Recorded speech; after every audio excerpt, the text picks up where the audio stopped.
Recently, Democratic presidential hopeful Joe Biden released details of his assault weapons ban, and it calls for AR-15s to be registered rather than confiscated.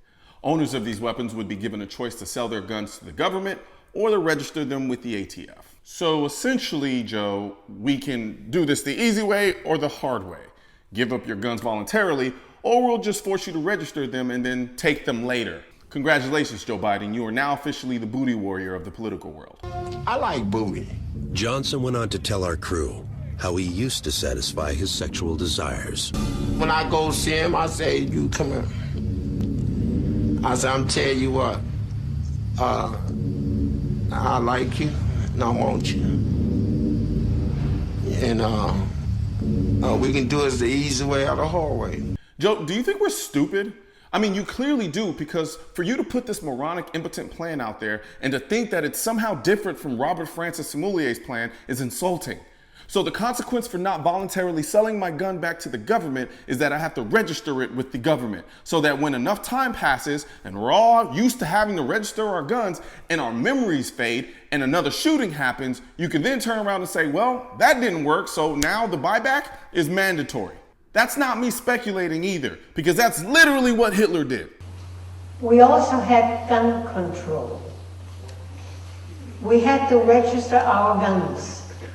All the government said guns are very unsafe, children are playing with guns, and there were many hunting accidents. And we also had murderers again.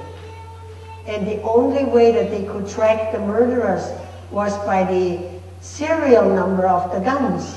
Bring it to the police station. Everybody had to bring their gun to the police station so they could identify the serial number.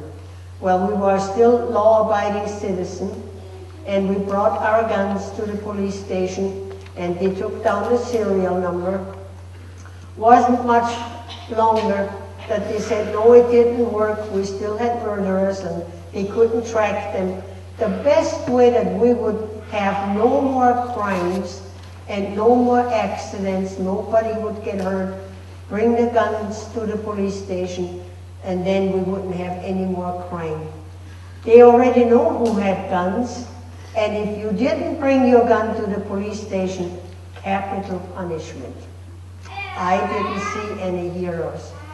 Keep your guns and buy more guns. If you're watching this video right now, I want you to raise your hand if you believe that gun registration would have stopped the El Paso shooting.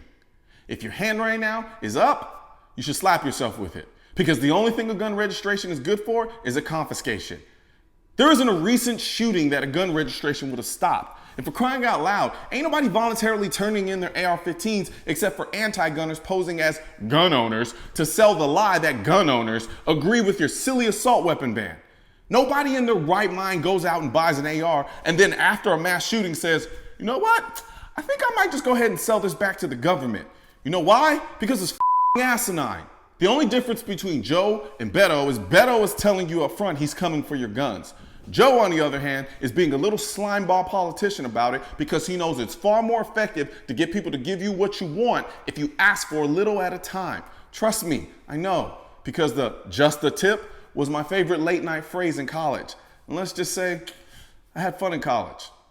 Look, it's as simple as this. We have over 19 million semi-automatic rifles in this country. Ain't nobody turning in a rifle that they paid $1,000 for. If the government goes door to door to confiscate them, it'll start a civil war. And if they try to institute a mandatory buyback program, it'll be met with one big ass, we will not comply, so come get them. And if they do that, it'll start a civil war. However you slice it, it doesn't end well. And I'm passionately trying to avoid it ever having to get to that point. So please, stop letting these politicians sell you on this pipe dream of registration, banning, and confiscation solving anything. Because I promise you, if they actually go through with it, it'll only make things worse. Right now, there's a culture war against the Second Amendment, which is why I need your help spreading our message to counter their message. You can do this by leaving a comment, sharing this video, and click the bell and subscribe button. Let my voice be your voice, and let them know you want to keep America tactical, because the right to keep and bear arms shall not be infringed wasn't a suggestion, it was a directive. Also, if you're wondering where to purchase your state-specific Keep America Tactical shirt, click the link under the Keep America Tactical in the description section of this video.